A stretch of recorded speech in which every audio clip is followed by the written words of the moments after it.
आंगन का सवाल लेते हैं। अडानी टोटल गैस 971 के भाव पे लिया है। वोडाफोन आइडिया जो इन्होंने 10.5 रुपए के भाव पे लिया हुआ है। लॉन्ग टर्म का नजरिया चाहते हैं दोनों ही स्टॉक पे। शर्मिला जी बताइए, अडानी टोटल गैस का लेवल 971 और वोडाफोन आइडिया 10.5 रुपए, बताइए क्या करना चाहिए। तो मेरे हिसाब से अडानी टोटल में तो वो बने रह सकते हैं। मेरे हिसाब से जिस तरह से अभी स्टॉक का प्राइस है, वैल्यूएशंस है, आई थिंक अगर आप लॉन्ग टर्म इन्वेस्टर है तो ये लेवल से आपको ऊपर के लेवल देखने मिलेंगे। Where Vodafone is concern, I am not so positive. मेरे हिसाब से आपको टेलीकॉम में इन्वेस्टेड रहना ही है, तो आइदर बाय भारती एयरटेल और यू कैन बाय रिलायंस, जहाँ पे उनका दे हैव दैट, अभी तक लिस्टिंग नहीं हुआ है लेकिन जियो का उनकी होल्डिंग है। फॉर द सिंपल रीजन, क्योंकि मेरे हिसाब से यस सम रिलीफ मिला है वोडाफोन को, पर बाय इट्स नेचर ये सेक्टर जो है वो काफी केपेक्स हैवी है, और ऐसे में if you have a debt, भले आपको उसमें रिलैक्सेशन मिला हो but the debt still stands, और फिर आपको नया इन्वेस्टमेंट भी करना है, वो डेट को भी रीपे करना है।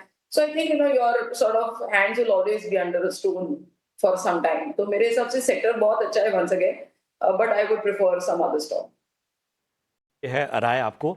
अडानी टोटल गैस में तो बने रहिए। वोडाफोन आइडिया की जगह आप अगर टेलीकॉम में रहना चाहते हैं तो भारतीय एयरटेल ज़्यादा बेहतर ऑप्शन है। राजू वाघचौरे हमारे एक दर्शक हैं यूट्यूब पर, इन्होंने सवाल पूछा है। आरबीएल बैंक पे राय जानना चाहते हैं। 271 की इनकी बाइंग है, इनके बाइंग के आसपास ही है। क्या बात है अजीत जी, आज बैंकिंग में आपने जब से बोला है वेट एंड वॉच, वही सारे सवाल आपके हक में आ रहे हैं। आरबीएल बैंक कैसा लगता है, इनकी बाइंग ठीक है? 271 271 की। प्रशांत, देखिए बैंकिंग में जो सबसे बड़ा ओवरहैंग है अभी आपके, वो जो दो बड़े नाम हैं प्राइवेट बैंकिंग में, जैसे एचडीएफसी और आईसीआईसीआई, वो कहीं ना कहीं डिक्टेट कर रहे हैं ट्रेंड को। अदरवाइज आपको दोनों ही साइड पे स्टॉक्स मूव होते हुए नजर आएंगे। जहाँ पे कि आरबीएल बैंक में स्ट्रेंथ बनी हुई है। अभी हाल फिलहाल में इसने एक रीसेंट हाई बनाने के बाद एक टाइट रेंज में कंसोलिडेट कर रहा है। अभी भी इस मार्केट की कंडीशन के बावजूद भी इन्होंने 20 ईएमए को होल्ड कर रहा है। इंडिकेशन तो ये है कि पॉजिटिव टोन बरकरार रहेगी, और 268 मेरे हिसाब से ये एक इमीडिएट सपोर्ट है जिसको उनको स्टॉप लॉस की तरह मेंटेन करना चाहिए। नेक्स्ट लेग में 280 के पास कॉल राइटर्स हैं, वो पास होते ही एक बार को पोटेंशियल रहेगा स्टॉक में करीब 290 295 तक के लेवल्स को दिखाने का। तो रिस्क रिवॉर्ड भी फेवरेबल है। 268 के स्टॉप लॉस के साथ बने रहिए। 268 के स्टॉप लॉस के साथ बने रहने की सलाह। नीरू आनंद का सवाल लेते हैं। आईआरएफसी पे राय जानना चाहती हैं। 182 182 इनकी बाइंग प्राइस है। 1000 शेयर इन्होंने होल्ड किया हुआ है और पूछ रही हैं कि कितना समय और देना होगा बेहतर जो है वो ट्रेंड्स आने में। बताएं शर्मिला जी, आईआरएफसी आपको कैसा लगता है?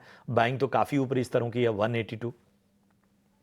न्यूट्रल मेरे हिसाब से, अगर उनके पास उनका पेशेंस है तो बने रहे, लेकिन I don't really, I think the stock can in fact correct a little bit from here, तो I leave it to the investor. मेरे हिसाब से it is fairly valued at this price, तो maybe you can think of switching. अगर वो किसी और stock में या सेक्टर में निवेश कर सके तो मेरे हिसाब से ज्यादा बेहतर होगा। ठीक है, तो न्यूट्रल राय। किसी और सेक्टर की ओर देखें तो शर्मिला जी बता ही दीजिए आपके पसंदीदा सेक्टर, थोड़ा और उनको आसानी होगी चुनने में। So obviously one sector that I like is banking, जिसकी काफी बात हो रही है। थोड़ी देर पहले आपने एसबीआई की चर्चा की। मेरे हिसाब से अगर आपको लॉन्ग टर्म पोर्टफोलियो में दो बैंकिंग स्टॉक्स को रखना है तो I think SBI would be one and HDFC bank would be the other. तो वो एक थीम है जिसको वो प्ले कर सकती है। या तो फिर अगर आपको इसी स्पेस में, लेंडिंग स्पेस में अगर कुछ देखना है तो maybe you can look at some of the other जो लेंडिंग नाम है हमारे पास, लाइक द बजाज ट्विंस या इस तरह के गुड क्वालिटी नेम्स। मेरे हिसाब से वो ज्यादा बेहतर है।